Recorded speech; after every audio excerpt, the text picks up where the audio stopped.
তো দেখো বন্ধুরা, আজকের ভিডিওটা কিন্তু একেবারে অন্যরকম হতে চলেছে। তো গুড মর্নিং বন্ধুরা, কেমন আছো? নিশ্চয়ই ভালো আছো, আর আমিও ভালো আছি। তো দেখো, এই যে ধান সিদ্ধ করা হচ্ছে, আর এই পাতা মানে আমরা কোথার থেকে আনি সেসবগুলো ভিডিও আজকে তুলে ধরবো।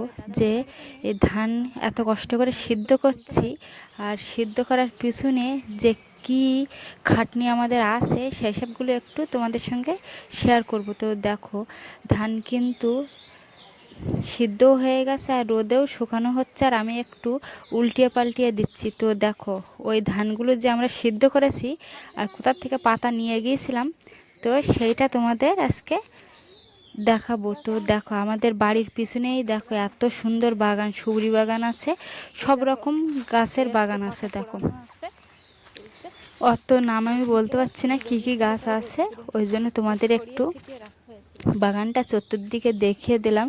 তো দেখো, প্রচুর পাতা পড়ে আছে, আর আমরা কিন্তু কিছুটা জায়গায় ঝাড় দিয়ে রেখে গিয়েছিলাম, আর আজকে বস্তায় ভরে নিয়ে যাওয়ার পালা। আর এইদিকে কিন্তু পুকুর আছে আমাদের, যে মাঠের দিকে ওই দিকে কিন্তু খালও আছে, আর ওই খালের দিক থেকে তোমাদের দাদাভাই কিন্তু আঁটল দিয়ে কুচি মাছ আর জাল দিয়ে অনেক রকম মাছ ধরে আনে। জাওলা মাছ, মানে যে মাছগুলো খেলে গায়ে রক্ত হয় সেসব মাছ ওই খালেই পাওয়া যায়। আর খালের পাশেই কিন্তু আমাদের পুকুর আছে, লিজ নেওয়া দুখানা।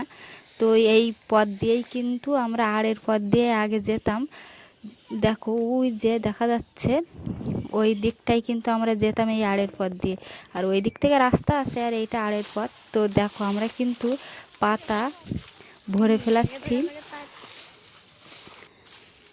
দেখো পাতাটা, এই যে একটা ছোট্ট একটা কাপড় এনেছিলাম, তো তাইতে আমরা ভরে নিয়েছি। তো একটা আমার শাশুড়ি মা নিয়ে যাবে, আর একটা আমি নিয়ে যাব, এইরকম প্ল্যান করে আমরা কিন্তু পাতাগুলো গোছাচ্ছি। তো কত ধান সিদ্ধ করার জন্য কত কষ্ট করতে হয় একবার দেখে নাও। শুধু বাড়ির চালের মানে ধানের চালের ভাত খেলেও তার পিছনে যে কত খাটনি আছে সেই সবগুলো কিন্তু আজকে তোমাদের সঙ্গে তুলে ধরলাম। তো দেখো বন্ধুরা, এত কষ্ট করে কি খাঁটি চাল খেতে ভালো লাগে? আমার তো একদমই ভালো লাগে না, কিন্তু খেতে আবার খুব টেস্টি হয় বন্ধুরা বাড়ির চাল। তো দেখো, আর এখান থেকে যে আমরা পাতা কুড়িয়ে শুধু ধান সিদ্ধ করার জন্য নিয়ে যাই তা কিন্তু না, আমরা যে ভাত তরকারি রান্না করি সেই সবও কিন্তু এইখান থেকে আমরা পাতা কুড়িয়ে নিয়ে জাল দিই। আর যখন সর্ষে গাছ উঠে তখন ওই সর্ষে গাছ দিয়েই কিন্তু জাল দেওয়া হয়। আর যখন বর্ষার সময় আর পাতা কোড়ানো যায় না, তখন কিন্তু একটা গ্যাস তোলা হয়। তো এরকমভাবেই কিন্তু আমাদের চলে যায় দিনটা। তো দেখো, একবার মাঠ, একবার এই পাতা কোড়ানো, একবার সবজি ক্ষেত, একবার পুকুর, এইভাবেই কিন্তু আমাদের চলে। আর দেখো, আমি আর শাশুড়ি মা দুজনে কিন্তু পাতার বস্তাটা চাগিয়ে নিয়ে যাচ্ছি। এত হালকা হালকা গাছ নিয়ে যাওয়াও অসম্ভব হয়ে যাচ্ছিলো। তো যে দিকটার থেকে একটু ফাঁকা বেশি গাছের, সেই দিকটার থেকে নিয়ে যাওয়ার চেষ্টা করছিলাম। তো এভাবেই কিন্তু আমরা দুজন দেখো কীভাবে কষ্ট করে নিয়ে যাচ্ছি। আর যেহেতু তোমাদের দাদাভাই বাড়িতে নেই, ওই জন্য তো আমাদের একটু বেশিই কষ্ট হয়ে যাচ্ছে।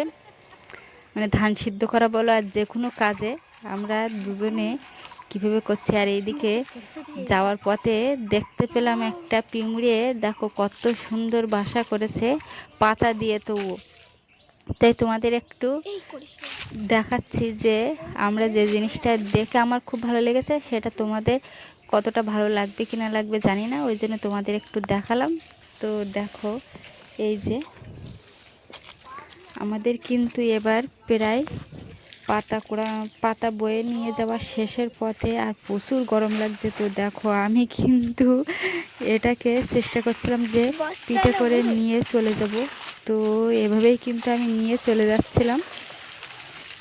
আর যেহেতু পাতা একটু ভারীও কম হয়, কিন্তু অতটা নিয়ে যাওয়া এই গাছের ফাঁক দিয়ে অসুবিধা হয়ে যাচ্ছিলো, ওই জন্য আমার কিন্তু হাসিও পাচ্ছে।